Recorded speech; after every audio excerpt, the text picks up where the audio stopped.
Olá, sou a doutora Flávia Landini, bem-vindo ao nosso canal. E hoje nós vamos falar de um tema super interessante. Gente, será que a menopausa ela pode afetar o TDAH? Você quer saber? Vem comigo.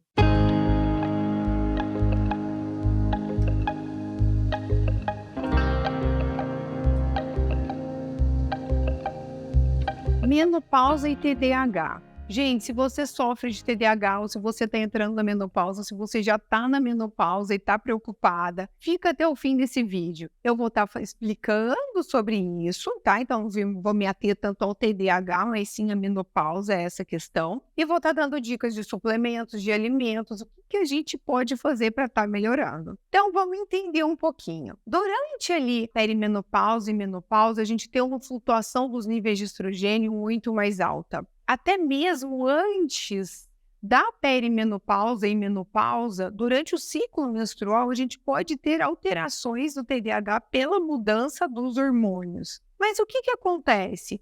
Essa flutuação dos hormônios, eles afetam muito a função dos neurotransmissores. Principalmente o baixo nível de estrogênio, ele vai ter ali um impacto negativo na produção da dopamina, que é um neurotransmissor ligado aos sentimentos do prazer e recompensa, né? E motivação. E ele também vai alterar a serotonina, que é a substância química ligada aos sentimentos de bem-estar, do humor feliz, da gente estar ali mais estável. Então, sabemos que na menopausa isso daí ele diminui muito. E a menopausa também, gente, ela vai ter uma alteração aonde que a gente fala muito aqui? Na microbiota intestinal. E a gente não pode esquecer de falar, lembra que o intestino ele não é o segundo cérebro? E aí, nos neurônios intestinais, a gente acaba tendo ali uma produção grande desses neurotransmissores. Se essa microbiota ela tá ruim, se essa membrana intestinal já tá ruim, e a gente ainda tem as quedas dos hormônios, então lógico que isso vai ter influência. Então, a gente sabe que mulheres ali entre 40 e 55 anos, elas apresentam essas alterações hormonais, mesmo se elas não tiverem o TDAH, a gente pode ter sintomas do tipo TDAH. Então, às vezes, se você, mesmo que você não tenha tido, não tem um TDAH, você vai falar, gente, meu Deus, e agora? Entrei na menopausa, desenvolvi TDAH? O que a gente pode começar a sentir pela menopausa? Dificuldade de atenção, alteração da concentração, alteração do foco, uma memória mais prejudicada e até mesmo levando a lapsos de memória. Você fala, gente, o que eu vim fazer? Pega aquele negócio, foge a memória, foge o nome. Então, dificuldade da concentração por longos períodos de tempo, a parte que desregula ali, a parte emocional. Então, a gente chora, tem mais mau humor, digamos assim. Sintomas de névoa cerebral, que é como se fosse ali um brain fog, que a gente chama, que é como se o cérebro, você lê um artigo, por exemplo, você lê um documento, você lê, aí você entende. A hora que você fala, tá, mas o que estava escrito aqui mesmo? Então, isso cansa muito a gente. E esses sintomas, então, eles vão se coincidir. Então, é improvável, se você nunca teve nada ali e começou a ter, provavelmente não é um TDAH, mas sim uma alteração mesmo da menopausa. Agora, no entanto, se esses sintomas estiverem presentes antes da perimenopausa e eles parecerem que eles aumentaram muito, fala, gente, agora tá terrível, tá me atrapalhando na minha vida, tá me atrapalhando para trabalhar, então você tem que consultar o seu médico, porque assim, pode ser que a sua dose de medicação tenha que ser ajustada. Então, pessoas que elas já foram diagnosticadas com TDAH, a gente vai sentir ali essa exacerbação nesse período. Mas será que é só o estrogênio que tem a ver? Não, a progesterona também. A progesterona, então, ele é um hormônio bem importante para a sensação de calma. E ela interage com os receptores do GABA, que é o ácido gama-aminobutírico. O que eles vão fazer? Eles são inibidores dos neurotransmissores. Então, uma das principais funções do GABA está associada a esse efeito de calma, de relaxamento, e ele vai controlar a hiperatividade das células nervosas, associada à ansiedade e ao estresse. Então, uma progesterona mais elevada, ele melhora essa função do GABA. E quando a progesterona cai, o GABA fica mais baixo. E ele está associado ao quê? Ao aumento dessa ansiedade durante a menopausa. Tem até uma pesquisa muito interessante e que eles falam o seguinte, que Na menopausa, o principal sintoma, o sintoma que mais incomoda não é o fogacho. Às vezes a gente fica ali esperando o fogacho, né? Mas sim a confusão mental. Então foi o sintoma mais relatado. E essa pesquisa com mais de 1.000 mulheres, ela mostrou que as alterações de humor também, ansiedade ali, estavam entre as 3 principais sintomas da menopausa que mais incomodam. Então, resumindo, níveis mais baixos de estrogênio, níveis mais baixos de progesterona, eles vão equivalerem ali a níveis mais baixos de serotonina. E aí, níveis mais baixos de GABA, níveis mais baixos de dopamina. E com esse resultado, a gente vai ficar ali, a gente pode ficar, as mulheres ali entre 40, 50, um pouco mais, a gente vai ficar mais ansiosas e tudo isso pode piorar. E o que eu posso fazer? Então, vamos classificar com duas situações.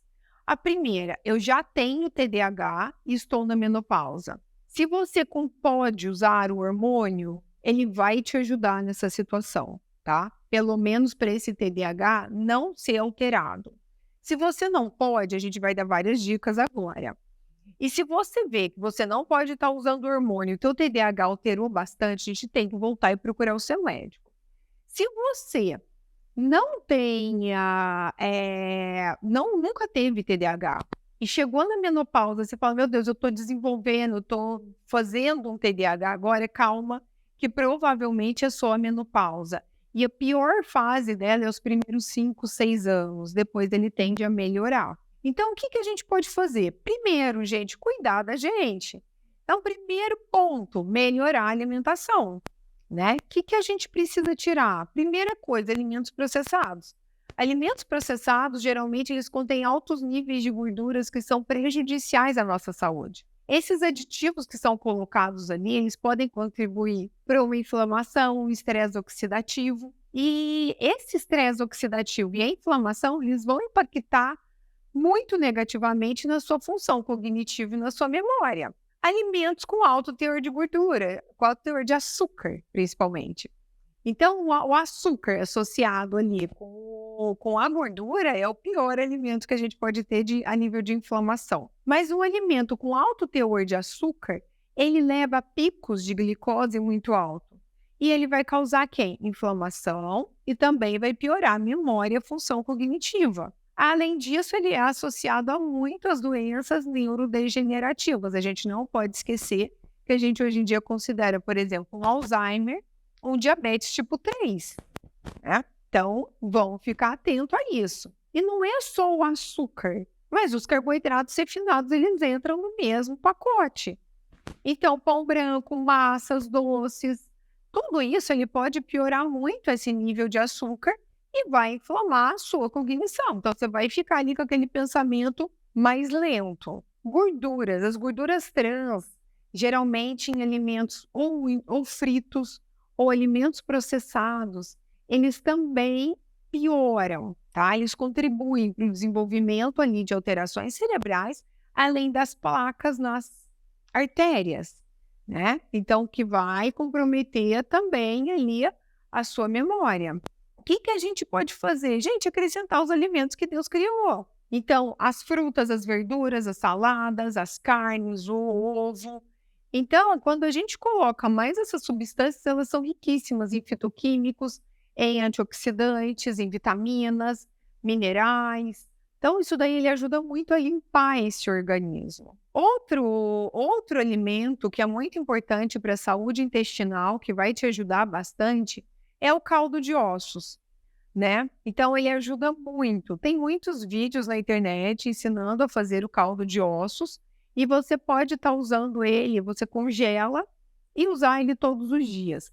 Para quem não dá muita conta daquele cheiro, de tudo isso, existem já vários suplementos, né? Então, você usa, ele é tipo um sachêzinho. Então, você abre, dissolve na água e toma. Então, por exemplo, eu tenho uma dificuldade, né? Depois ali da quimio mudou muito meu paladar e tudo. Então, o próprio caldo de ossos, para mim, ele é difícil para eu tomar todos os dias. Então, às vezes a gente faz e coloca numa sopa, coloca em algum alimento. Mas o ideal para quem tem uma alteração intestinal seria usar todos os dias. que mais que podemos fazer? Atividade física, gente. Precisamos. Entrou na menopausa, a gente tem que entender, menopausa é igual atividade física, não podemos deixar disso. Fala, mas doutora, eu estou muito cansada, então não dou conta. Então, nessa primeira fase é muito difícil mesmo. E aí a gente começa com o que a gente consegue, né? Vamos fazer uma caminhada, praticar alguma coisa que te dá um pouco mais de prazer. E para que ele é importante? Porque o exercício físico, ele melhora muito a capacidade do cérebro de se adaptar e criar novas conexões. Isso a gente chama de neuroplasticidade. Ele aumenta a atividade do hipocampo, a parte do cérebro responsável pela memória e pelo aprendizado. Então, tanto o exercício aeróbico quanto a musculação são super importantes. Os dois vão ajudar muito ali nessa questão do cérebro. E a suplementação, o que a gente pode fazer? Existem vários suplementos, mas assim, eu vou listar aqui 6 que eu creio que vai fazer muita diferença ali. Então, o primeiro é o ômega 3, gente. O ômega 3 é super estudado, ele vai agir ali em inflamação cerebral, ele ajuda na neuroplasticidade também. Então, o ômega 3, como a gente fala para várias questões da menopausa, ele é um suplemento super bem-vindo. Segundo, vitamina D. Então, a gente tem um vídeo de vitamina D, corre lá para assistir. Se você já assistiu, comenta aqui para mim. A vitamina D ela é super importante para toda essa questão, porque a vitamina, a gente fala como uma vitamina, mas ela acaba sendo ali um hormônio, né? Que ele age em vários lugares. Vitamina D a gente quer deixar ela em quanto? Entre 40 e 50, nessa fase, principalmente para a mulher que está com esses sintomas de TDAH. Segundo, o magnésio. O magnésio treonato é o magnésio que ele passa a barreira hematoencefálica. Quanto que a gente vai usar? Pelo menos 250 miligramas por dia. Se você quer usar uma quantidade maior, a gente precisa estar procurando ali a orientação do seu médico, enfim, do seu nutri, isso é bem importante. E a gente tem algumas outras substâncias. Primeiro, a narigenina. A narigenina, ela ajuda muito, a gente pode usar entre 200 a 500 miligramas, né? Ela é um excelente nootrópico, que ela vai melhorar também essa questão de memória. O piracetam. Ele ajuda muito a diminuir a fadiga mental. E ele vai apoiar a criatividade, ele acaba ajudando a interconexão dos dois polos do cérebro, do direito com o esquerdo. Então, a gente acaba tendo uma criatividade maior, né? Piracetam a gente pode usar, inclusive, ali para adolescentes. E na menopausa ele é bem-vindo. A dose dele geralmente começa com 400 miligramas, tá? Mas, como ele é uma medicação, a gente precisa de uma indicação médica. Depois a gente vai ter quem? O Bacoba. A Bacoba, entre 200 e 300 miligramas, ele é um baita antioxidante. Ele vai melhorar a ansiedade, ele melhora a fadiga mental, ele é um nootrópico, ele ajuda em plasticidade. E a gente não podia deixar de falar aqui de um sétimo, que seria quem? A fosfatidilcerina, que ela vai ajudar ali em todas essas funções cerebrais também, principalmente nessas funções cerebrais que diminuem com a idade. Então, se a gente pega a menopausa, a gente pega o envelhecimento já natural do corpo, mais a queda dos hormônios e mais alteração intestinal. Então, gente, a gente precisa estar cuidando. Mesmo se você não está tendo nenhum sintoma tão grave, não custa a gente melhorar a alimentação, fazer uma suplementação correta e uma atividade física. Você tem sentido algum sintoma desse? Comenta aqui para mim. Coloca, ai doutora, eu quero um vídeo sobre isso, né? Se você não é inscrito no canal, se inscreva, compartilha já para todas as suas amigas, é tão importante que vocês compartilhem, gente, porque faz chegar nas outras pessoas e o YouTube entende que esse vídeo é um vídeo importante, é um vídeo de qualidade, e às vezes vai chegar em pessoas que não vão ter condições de estar passando ali por uma consulta sobre esse assunto, tá bom? Então, um beijo. Encontro você no próximo vídeo.